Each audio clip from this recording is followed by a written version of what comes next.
Bonjour tout le monde, j'espère que vous allez bien. Aujourd'hui, on se retrouve dans une nouvelle vidéo YouTube. C'est l'épisode 5 de la série Update et vous l'aurez compris, nous allons parler des preps en cours, celle de Evan, celle de Joachim, celle de Timothy et bien évidemment celle de Pauline, puisqu'elle est montée sur scène le 20 juin 2026 à Issoire en NPC naturel. Petite parenthèse, vous l'aurez compris, j'étais pas forcément actif dernièrement pour plusieurs raisons que j'ai mentionnées dernièrement. Et en plus de ça, la raison que vous connaissez tous, la canicule, il est hors de question pour moi de partager du contenu dans ces conditions. Je suis quelqu'un qui supporte très mal la chaleur, donc je n'allais pas faire une vidéo YouTube pour vous récap tout ça. C'était une période assez inconfortable pour moi, donc j'ai préféré me ressourcer, redescendre en émotion et me concentrer sur les missions qui me sont confiées. Mais voilà, sachez qu'il fait moins chaud, donc j'en profite directement pour vous partager du contenu tout simplement. On commence donc avec la prep de Evan. Sachez que tout se passe très bien. Je suis très content du spot auquel nous sommes aujourd'hui. On s'est permis de recharger à 2850 calories toute une semaine et demie. Donc c'est très bien, c'est très confortable. Je suis très content. Ça aurait pu un petit peu vriller dans sa prep dernièrement, étant donné qu'il y a eu pas mal de choses qui ont occasionné de la frustration, du stress de son côté. Sur le côté personnel, j'entends, avec notamment le déménagement et tous les soucis de dossier, les transactions, enfin bref. Assez compliqué à gérer, mais pour autant ça a été très bien géré, une bonne organisation et une très bonne sérénité autour de ces routines. Donc c'est juste insane, c'est très bien. Le physique est bien, je suis très content. On sait qu'on doit aller chercher davantage de conditions. On a planifié environ 5 kg, donc environ un poids de scène à 67-66 kg. On verra. Là, il est actuellement à 71 kg et il est descendu au plus bas à 70,3 si je ne dis pas de bêtises. Le petit souci physique en ce moment, c'est l'omoplate. Ça lui lance. Donc, il y a quelques mouvements sur lesquels nous sommes gênés. Le RDL, des upper back row. Bon, il sait que j'attends de lui qu'il aille chez l'ostéo pour débloquer ses soucis au niveau des fixateurs d'omoplate, au niveau des trapèzes. J'ai très hâte puisque je pense que ça pourra le soulager et aussi l'aider sur son posing, notamment sur la back lat spread puisqu'il est gêné sur cette position actuellement. Je vous partage son update à l'instant. Il date du vendredi 3 juillet. Il pèse 70,8 kg et se sent très bien. Ensuite, on aura Timothy. Il a brûlé énormément de poids avec des calories très hautes. Honnêtement, je ne m'y attendais pas du tout. Bon, nous en sommes aujourd'hui à 80,2 kg en moyenne. Il a un physique qui est quasiment prêt pour monter sur scène. On sait qu'il nous manque la chaîne post à gratter en termes de conditions. Là, je l'ai mis sur des calories plus hautes, 3700 calories en jour on et jour off à 2850 calories. Je le vois tout à l'heure, donc je vous partagerai son check d'aujourd'hui directement. Donc voilà, là le but, ça va être de recharger, de le stabiliser pour enfin repartir en déficit calorique. Il nous reste 9 semaines. On n'est pas en retard, on est très bien. On a pour moi 2 semaines d'avance sur la roadmap initiale. C'est confortable, on n'a plus qu'à recharger et progresser avec le rythme souhaité. Après, on a Joachim. Je vous partage directement son update. Il date d'hier. Il pesait 82,6. Ce matin, il pèse 82,2. Ça se passe bien. On a connu des complications. Vous connaissez le profil de Joachim. Complications digestives cette semaine, étant donné que forcément le poids chute, la faim augmente. Donc, il a voulu compenser avec du volume alimentaire, mais ça ne nous a pas profité, quelques problématiques donc digestives, vous l'aurez compris. Et ensuite, on a repris également le travail cette semaine, donc ça a directement fait son effet. Un poids qui a stagné, je le recharge aujourd'hui via un refeed. Refeed qui ont été installés toutes les 2 semaines, qui nous permet tout simplement de tirer beaucoup plus. Pour l'instant, pas besoin de fréquence à la hausse sur les refeeds. Le physique coopère très bien. J'aime bien la tendance du physique, ça ne sert pas à grand chose de recharger plus que ça. Vous l'aurez compris, la préparation de chacun des hommes que j'accompagne pour la saison B 2026 se passe bien. Donc je les ai abordés rapidement aujourd'hui pour allouer davantage de temps et d'énergie à ce qui s'est passé il y a de ça 2 semaines à Issoire en NPC naturel. On parlera de Pauline. Spoiler, il n'y aura pas de vlog concernant cette première compétition et ça pour 2 raisons. La première, c'est que j'y étais en tant que coach et je me voyais mal prendre des images, m'occuper de Pauline. Pour moi, je voulais vraiment me focus à 200% sur Pauline, sur ses sensations, sur son physique, sur ses attentes, sur ses besoins, plutôt que de m'occuper à faire des images. Entre l'échec et avoir de belles images et la réussite et ne pas en avoir, mon choix est vite fait. Et la deuxième raison, c'est que la fédération n'autorisait pas les appareils. Donc j'ai respecté ça. Pour autant, beaucoup ne l'ont pas respecté. Donc je me suis dit, est-ce que j'ai bien fait de ne pas respecter comme tout le monde parce que beaucoup se tirent de là avec plein d'images et moi du coup j'en ai pas. Voilà, donc j'ai envie de vous dire que je suis assez frustré, mais au fond je suis content de ne pas l'avoir fait.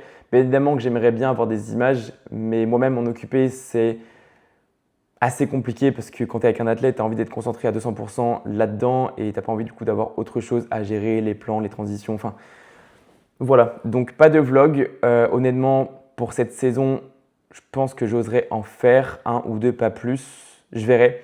Mais le mieux pour moi serait d'être accompagné par un caméraman.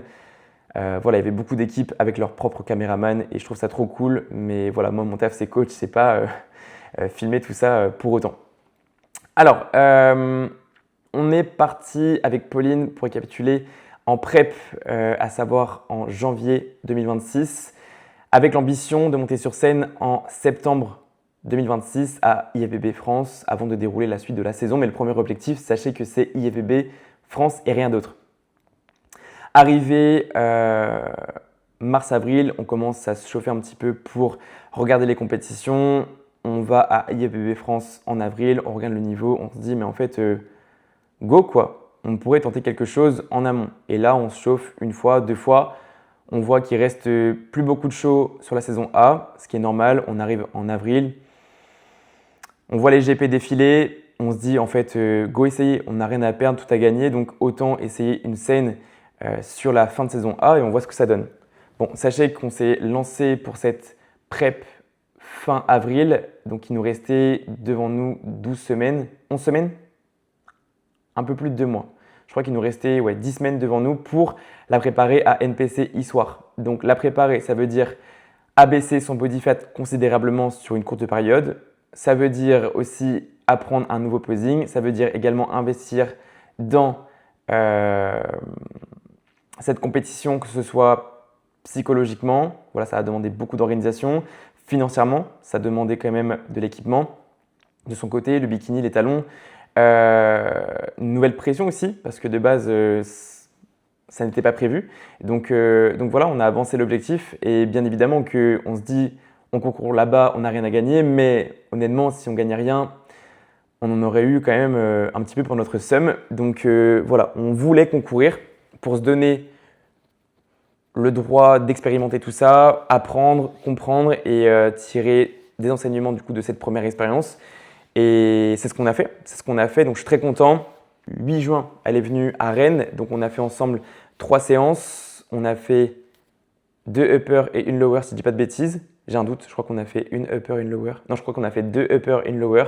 Donc on a eu pas mal de moments pour se voir et échanger et voilà, pour poser, pour mettre les choses à plat et puis dérouler le plan tout simplement. Concernant la Peak Week, nous l'avons démarré la semaine du show, donc une semaine de Peak Week classique pour une semaine de show sur 7 jours. Il y avait pas mal de variations de poids en début de semaine. Je ne m'inquiétais pas forcément parce qu'on connaît les variations de Pauline, on connaît le physique de Pauline maintenant. Donc, semaine de Peak Week classique, on a commencé par abaisser la dépense énergétique, suppression du cardio, ajustement du NEAT à la baisse en passant de 18 000 pas jusqu'à 8 000 pas. On a bien évidemment revu la manière de s'entraîner avec les blocs d'entraînement qui ont légèrement changé. 3 trainings avant le show. J'avais prévu 2 jours de recharge, étant donné les retours, étant donné le physique. Finalement, 15 jours de recharge suffisaient. Je me suis également basé sur les retours que j'avais dans mon entourage. Donc merci à mes mentors s'ils regardent la vidéo. Mais voilà, sachez que nous avons effectué 15 jours de recharge pour Pauline avec 250 grammes de glucides. C'est tout. Ça l'a très bien fait. La spécificité de cette Peak Week, c'était effectivement du coup ce jour de charge, mais qui a été réalisé au dernier moment, donc la veille du show. Et la veille du show, en fait, on était en pleine canicule, dehors, sur une route à 36, 38 degrés, la voiture sans clim. On était, moi et Valentin, 8 heures dans la voiture, Pauline, 4 heures. Mais voilà, en 4 heures, sous 36, 38 degrés, il peut se passer beaucoup de choses.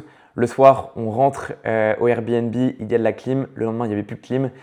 Donc ouais, j'étais pas mal inquiet par rapport aux variations du physique, étant donné la chaleur et sachant que aussi Pauline était proche de son cycle. Donc j'avais pris les devants de manière à dégager du coup la rétention d'eau le plus possible. Mais voilà, sachez que ça s'est très bien passé. Physiquement, elle s'en est sortie avec un physique prêt, compétitif, donc j'étais très content du rendu, malgré les petites frayeurs que j'avais eues, parce que j'ai eu la manière de réaliser des check-in avec Pauline à des spots horribles. Enfin voilà, son physique était sous-exposé à la lumière, donc à chaque fois, le physique était biaisé, c'était très chiant. Airbnb n'était pas forcément bien exposé à la lumière. Ouais, voilà. Même avec des lumières artificielles, c'était pas forcément ouf. Il n'y a que le matin où j'ai trouvé un spot dans la cage d'escalier et puis après dans la cuisine. Enfin, c'était assez difficile de standardiser malgré le fond noir. Donc ça, c'est une note à moi-même. Que vous dire d'autre? Donc voilà, on a fait la recharge. Le jour du show, elle pèse 54,9 kg, donc new low. C'était juste excellent pour les conditions que l'on avait dernièrement. La recharge a opéré, très bonne nuit de récupération. Malgré le déplacement, on propose la meilleure shape ever, donc j'étais très content.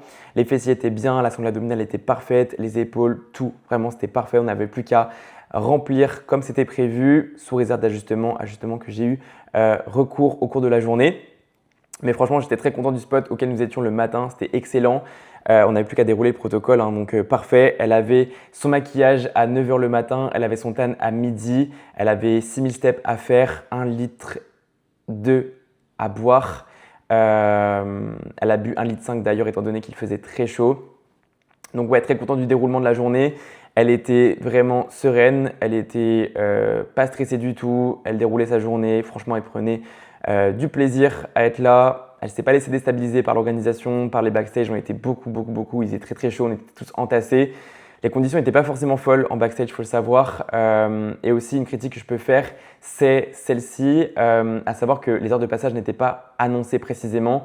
On savait que les femmes concouraient à partir de 15 h, mais on ne savait pas à quelle heure. Donc, c'était à nous de déduire les timings de pump, etc., etc. Enfin, je trouve ça assez dommage pour le coup. Enfin, dans les autres fédérations, tout est annoncé. Même si ce n'est pas forcément respecté, ça donne quand même une idée. Et ouais, pour le coup, ce serait quelque chose à améliorer de la part de la fédération pour les éditions à venir tout simplement. Donc ouais, on déroule, ça se passe très bien. À savoir qu'à la base, Pauline devait concourir en classe A et en cross catégorie novice, sauf que on a oublié la veille de s'inscrire en catégorie novice. Et s'il y a bien une chose que j'ai retenue de ce backstage, c'est la phrase que Pauline m'a dite. En fait, il faut savoir que je suis allé essayer de négocier pour inscrire Pauline en cross catégorie et je payais dans l'instant, etc., etc. Sauf que le mec m'a dit juste impossible, donc je vais le dire naturellement à Pauline pour savoir si elle devait se préparer ou non. Et je lui ai dit en fait pas possible, genre juste rien à faire. Le gars m'a dit non, hors de question. Et Pauline m'a dit mais t'inquiète, je vais gagner ma classe A, je vais gagner ma catégorie et ensuite on se retrouve à l'overall. Comme ça j'aurai mes 2 passages comme si j'étais monté en novice et dans ma classe. Qu'est-ce qui s'est passé? Elle est montée en classe A et à l'overall, donc c'est juste insane, j'étais très content. Beaucoup de sérénité. Faut rester humble, on est des gens humbles quand même, donc faut pas croire qu'on est un autre personne ou on prétend quoi que ce soit. Il faut savoir que nous, on y allait sans prétention, on était là pour prendre un maximum d'expérience. Si on pouvait gagner, encore une fois, on gagnait avec grand plaisir. Mais voilà, je voulais juste qu'elle vive la meilleure expérience possible et qu'elle soit fière d'elle, fière de sa prestation. Et le reste, c'était du bonus, quoi. Et voilà, sachez qu'on monte en classe A, elle fait top 1, elle était 2 dans sa catégorie. Mais ce qu'il faut se dire, c'est que malgré le fait qu'elle soit que 2 en catégorie classe A, derrière, à l'overall, elles étaient 7, 8, j'ai un doute. Et sur les 7-8, elle était top 2. Et ça, c'est lié à un seul truc, c'est à son hip hinge sur la back pose. En fait, moi, de mon visuel, le fessier était bien placé, sauf que pour les juges qui étaient en bas, en fait, le fessier était trop étiré, ce qui fait que pour les juges, elle avait un fessier plat.